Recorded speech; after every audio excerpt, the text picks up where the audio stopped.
Welcome to Talking Tuesdays. I'm your host, Fancy Quant, and today we're going to talk about health in general around the quantitative finance industry. We're going to divvy it up into two parts, physical and mental. They definitely interact with each other. But before we really get into this, I'm going to talk about channel updates quickly, and then we'll dive into the actual meat of the podcast. Okay, so in the first Talking Tuesday, I did mention I was going to do something that was podcast-esque, but I wasn't actually going to do a podcast. And so now we're doing a podcast.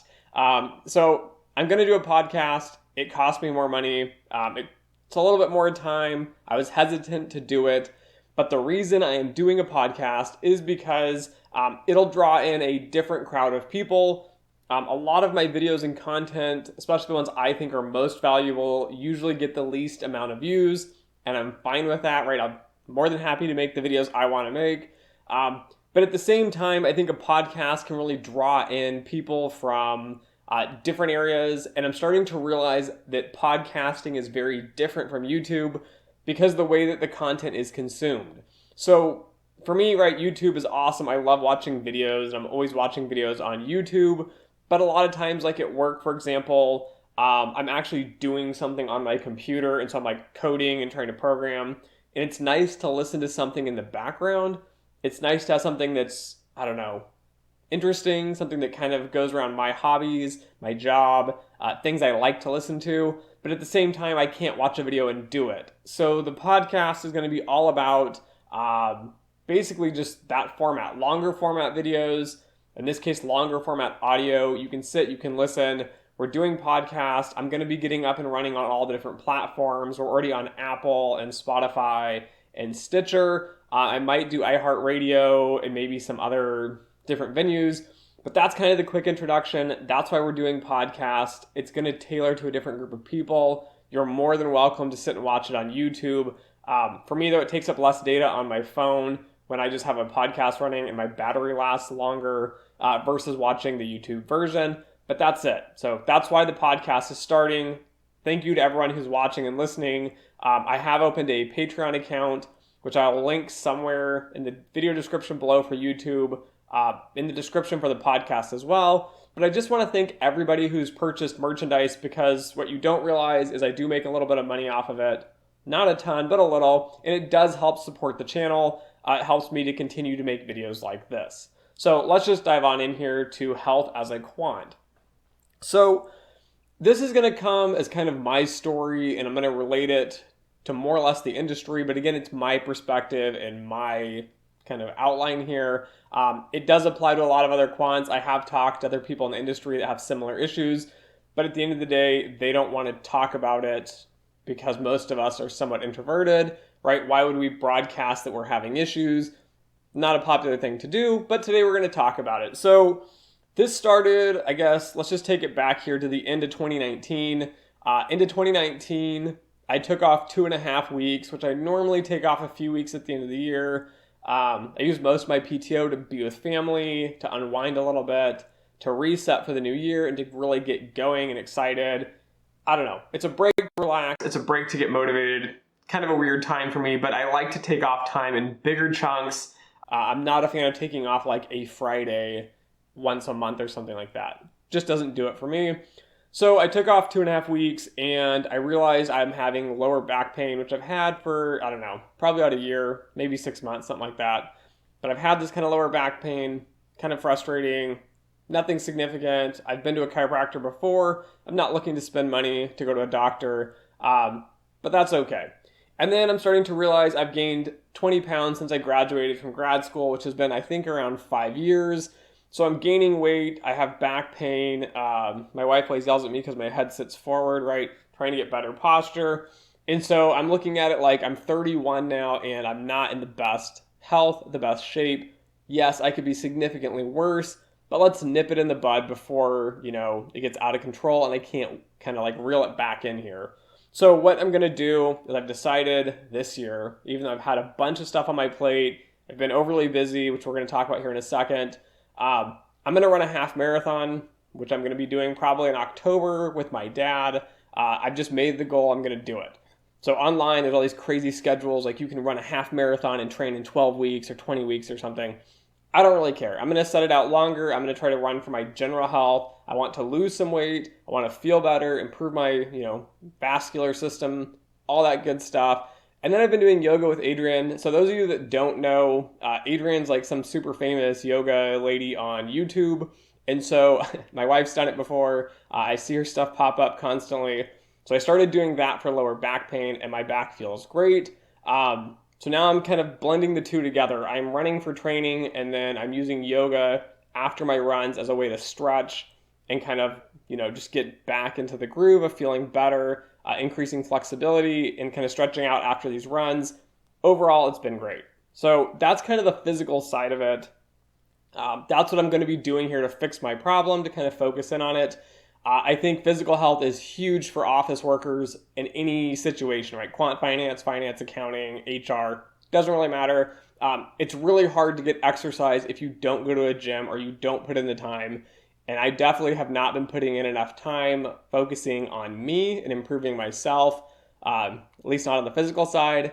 So basically, I encourage you guys to go out there and get active and set a goal, even if it's something simple like run a 5K, or I don't know, set a goal to run once a week for a mile, right? It doesn't need to be anything crazy, but at the end of the day, try to be healthy because it does impact your overall well-being and it makes you feel better when you're actually in better physical shape. So that's that part of it. The mental part, though, I think is the bigger component that a lot of us struggle with in the quantitative finance community, and just in finance and other industries as well, especially on like the quantitative analytics, data-driven side. So at the end of 2019 as well, I realized somewhat I'm not necessarily that happy. I feel like I'm overworked. I'm doing YouTube. I'm doing my normal job. I have all these hobbies I'm doing. And I started realizing that even though I have all these hobbies, a lot of times the hobbies, to me at least, I start setting deadlines in my head. So a good example of this is I built a massive wooden bookcase for my wife. It's a foot deep. It's 5 feet tall. It's 6 feet across. And then it's in an L shape, and it's another 3 feet the other direction. So big case, holds a lot of books, a lot of fun, learning a lot. Really excited to do it, really fun. But at the same time, I started setting deadlines like Christmas is coming. My wife's going to get a bunch of new books. I need to get it done on time. And then I have other hobbies like beekeeping and gardening and a variety of other things here, which I don't want to talk about for too much, but I start putting deadlines in and then I start failing because it's like, oh, I needed to do this weekend, but I didn't have time to do it. And then it's starting to like really drag on me the hobby side. So the whole point of adding these hobbies in is finding something fun and exciting to do that takes my mind off of my current daily job, my focus of stats, computer programming, quantitative finance, things like that, and try to break me free from that to have some mental, kind of rest. So the yoga that I've been doing has been somewhat beneficial because sometimes you have to sit and you have to breathe. So somewhat like a meditation part of it. And some days I feel awesome and I feel like I'm mentally letting go of the stress. I'm starting to kind of settle in and that's awesome. And then other days I'm doing it, I feel super anxious and I'm not happy that I'm having to do it. So I'm not forcing myself to do a lot of these. Maybe I will switch positions, do a downward dog, stretch it out, do my own thing a little bit while the video is going. And then at the same time, sometimes I'm just not feeling it. I'll just end it early. So trying to balance that mental part here, trying to stay on track. But the anxiety and the pressures from work sometimes can build and it's really, really difficult. So some of the most common things I've experienced over the years, both in graduate school as well in the industry, is I think the most common 3 things are going to be anxiety/social anxiety, depression, and impostor syndrome. Anxiety and social anxiety take on many forms, especially for quants, especially if you're not from the US. So most quants are not from the US. So you come to another country, you don't speak the main language fluently or as fluently with the correct accent and all that nonsense, right? So I think there's a lot of social anxiety in the sense that you want to blend in, you want to fit. I think interviewing is very challenging for international students because you have this social anxiety there. You're nervous you're going to say the wrong thing, they're not going to be able to understand you, the accent's going to be, difficult. So you don't really want to interact with these groups. But to be honest, if you want to be successful in a career in anything, you have to interact with the people around you. You have to be able to cope with that. anxiety in general around working and school, right? There's lots of pressures to get things done. You have deadlines. Sometimes you just feel anxious. There's nothing you can do about it, right? You just have a lot of anxiety. So again, some of these kind of solutions would be to see a psychologist or a psychiatrist. I've had friends that have done this. For me, right, it's this kind of balance of should you go, should you not go? Does it label me as something is wrong with me, like I'm broken? I don't know, right? I don't think it should have a negative connotation like it does. I think if you need help, you should go see someone. Even like therapy, you have a conversation with somebody else, somebody that's outside of your realm, outside of your circles. It can be helpful just to kind of vent and talk. Another option, again, here is like friends. So I can't emphasize this enough.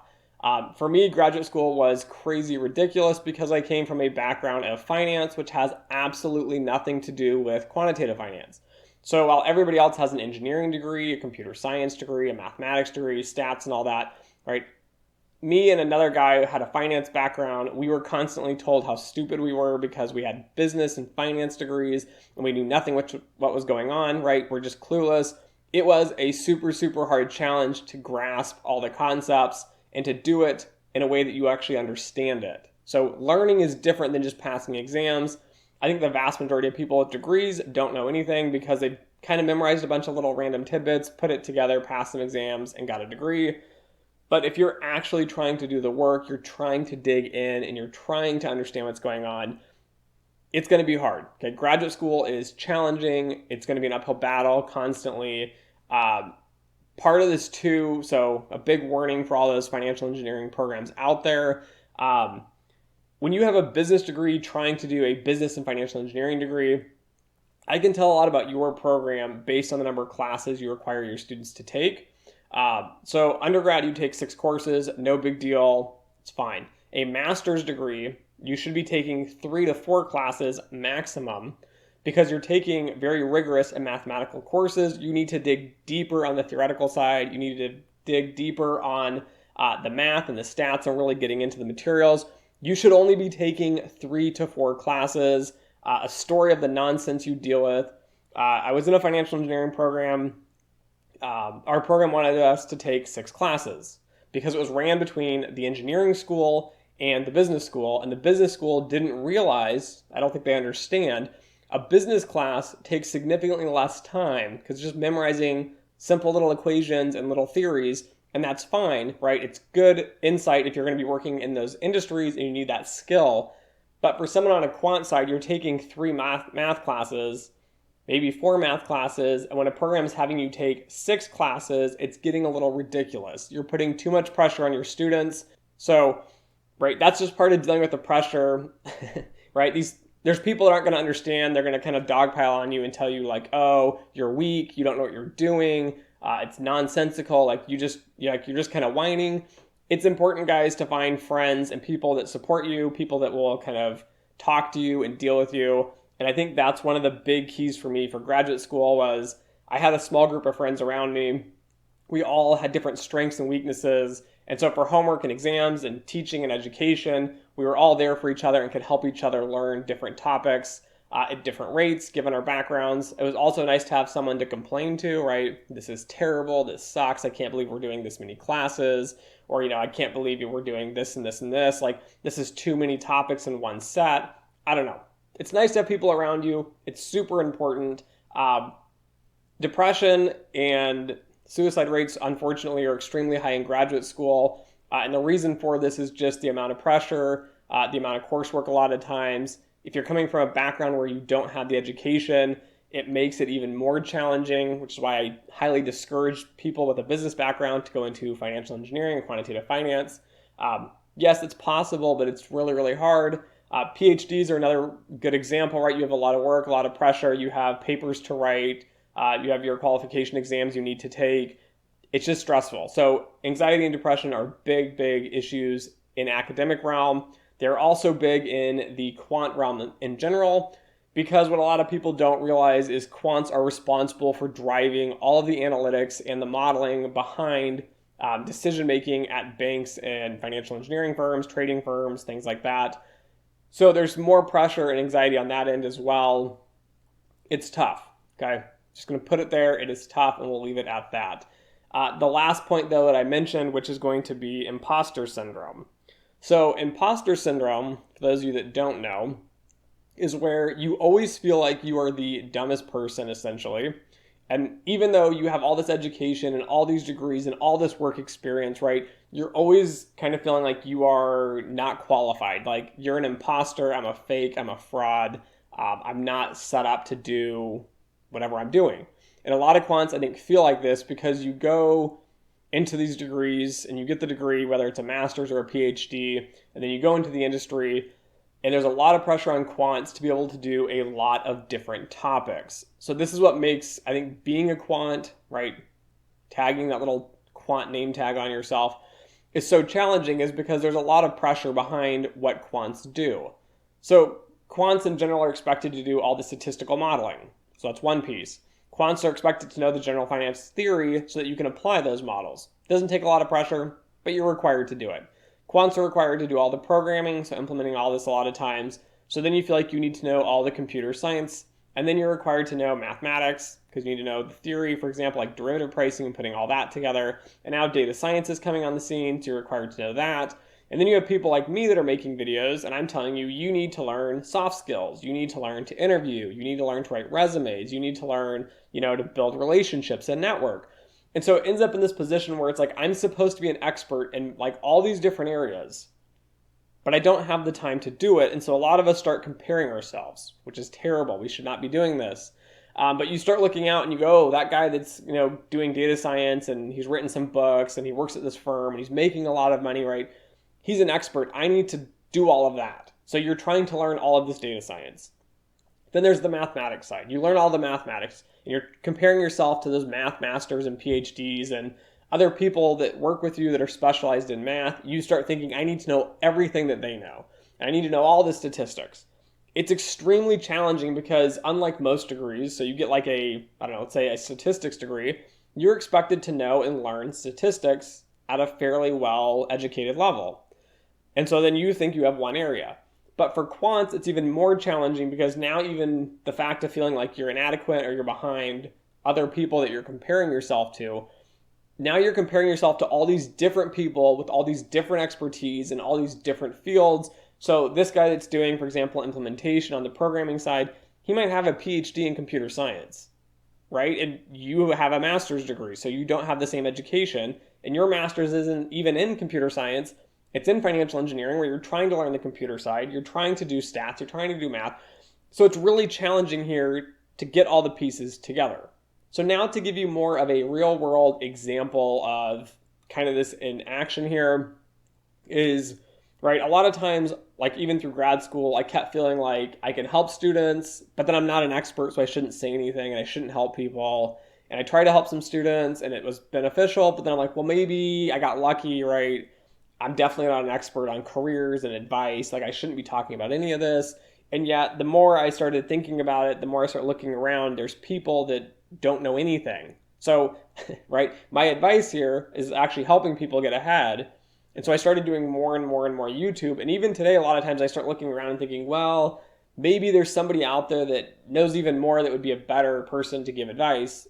But what I kind of fail to realize a lot of times is there's not many people in quantitative finance helping. So it doesn't really matter. Like I need to go out there, put my best foot forward and do it. But a more concrete example on the quant side is time series. So a lot of you know I absolutely love time series. I kind of crown it as my hobby, my expertise. It's where I focus all my energy. So quick background, my first job, I didn't do so well in the interview, but I got the job offer. I started for a bank.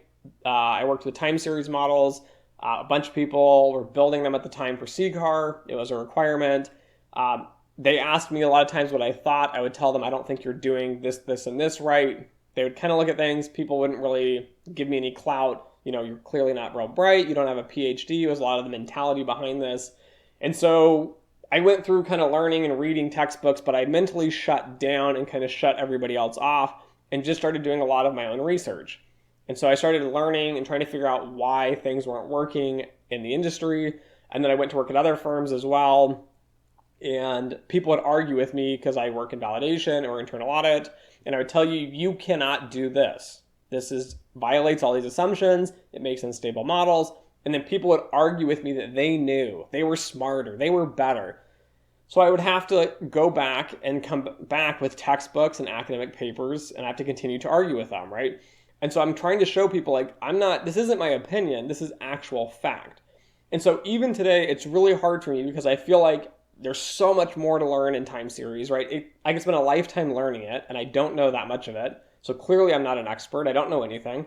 And yet when you go into the industry, into the field, I'm the one that's continually training and educating all these people and fixing model after model after model as I go from bank to bank to bank. And so, right, there's this real disconnect here where I feel like I'm not an expert, I don't know like a lot, and yet when I start teaching and training people that are the experts in the industry, they don't really know. And then I go to academic institutions, I've talked to professors, for example, right, kind of talking back and forth, and they're telling me they're using time series and all this stuff, and I start realizing they're not doing it right either. So the imposter syndrome here, right, is coming into the fact that I feel like I don't know anything, like I'm just a student, don't know anything, right, I'm not the brightest in time series, and yet when I continually go to different places, I'm the expert, right? I don't know why I'm the expert, I don't necessarily want to be the expert, I want everybody to be caught up.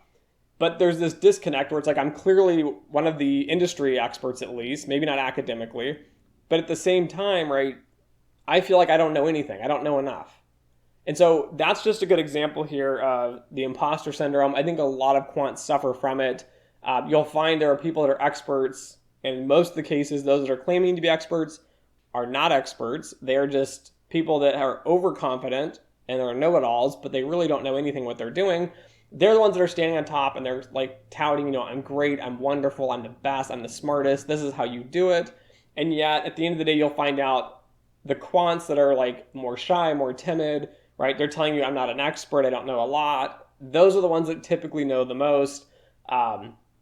Again, trying to embrace yourself. So I'm trying to realize I'm probably one of the brighter people when it comes to time series, trying to embrace that fact, even though deep down, a lot of times I feel like there's so much more I can cover. I shouldn't say I'm an expert. I shouldn't speak out about it. But at the end of the day, I try to, remember it's more or less an imposter syndrome. I am one of the leading experts, at least in the industry. I do talk to people constantly. I do improve models across the industry, and people just don't get the basics. So trying to get that down pat is kind of a challenge for me and myself. So let's just talk about things that can kind of wrap up this whole video on what are some solutions to the mental side. We talked about on the physical side, right? You need to be exercising, maybe eating healthier. I'm going to do a half marathon, setting a goal, doing some yoga. But what do you do on the mental side?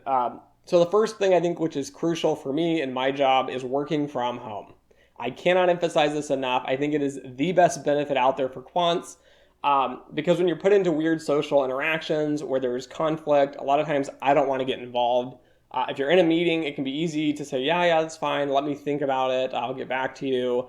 And then when you're at home, right, you can just hang up on that conference and you can stop and you can vent and you can think about it and you can take the time to really process and interact without having the social anxiety piece of just not saying anything or not being involved. So working from home allows us to interact better with people outside of the quant realm and even other quants.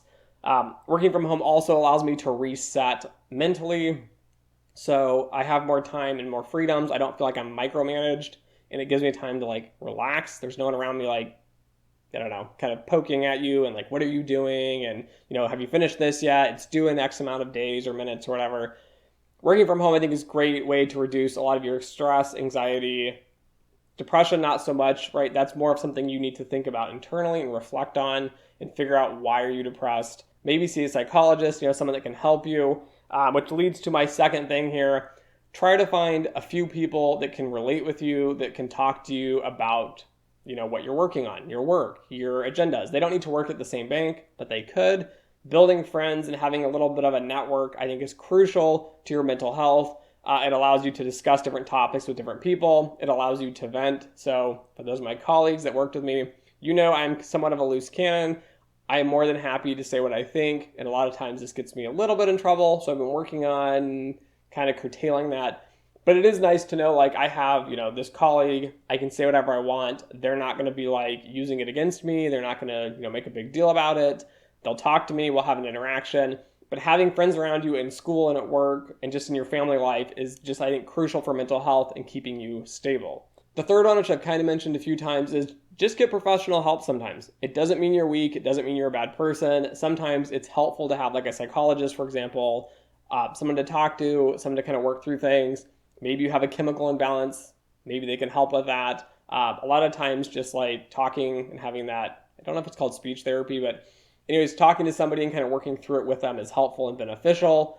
That would be the third one. And then finally, my fourth piece of advice is kind of remove yourself from social media and do not look what everyone else is doing. So for quants, a lot of times, right, that imposter syndrome piece, I think a lot of times we're looking around at everybody else and we're like, oh, this person's doing this and this person's doing that and this person's getting ahead here and this person's an expert in this and I need to do all these different things. And then you never get enough time to really focus on one thing and learn it well and become more or less an expert. So this last piece is kind of put your head down and work and don't worry what everyone else is doing. If you enjoy time series like I do, stop worrying about the data science, stop worrying about, the programming side, stop worrying about other stats and other math, everything, right? Do your job, get your daily stuff done, but when you have the free time, just pick a topic, put your head down, focus, and just work on things and enjoy the process of it in yourself. If you don't enjoy it, don't do it. Just find something else that interests you and focus on that. And then finally, you do not need to be the best at everything or anything. I think a lot of quants miss this point. You can just be a overall good quant. You don't need to be an expert in any specific topic. I think we need to take a step back a lot of times and take the pressure off. If you enjoy doing it, keep going, keep learning, be excited. If you hate your job and you're miserable and you don't enjoy it, might be time to kind of change gears, maybe go into something different. So maybe finance is too stressful or you don't like the topic matter, switch into something else like marketing analytics or go to the tech industry. Try something different. If you don't like analytics and data and stats and math, I had a friend that completely left the industry and went to fashion. She's doing awesome and great. Just pick something different, try to do what makes you happy, but also plan out long term, like, is it feasible? Are you going to make enough money? Can you pay off your student loans and, all that jazz? So anyways, thanks for listening to Talking Tuesday. I am your host, Fancy Quant. And as always, until next time.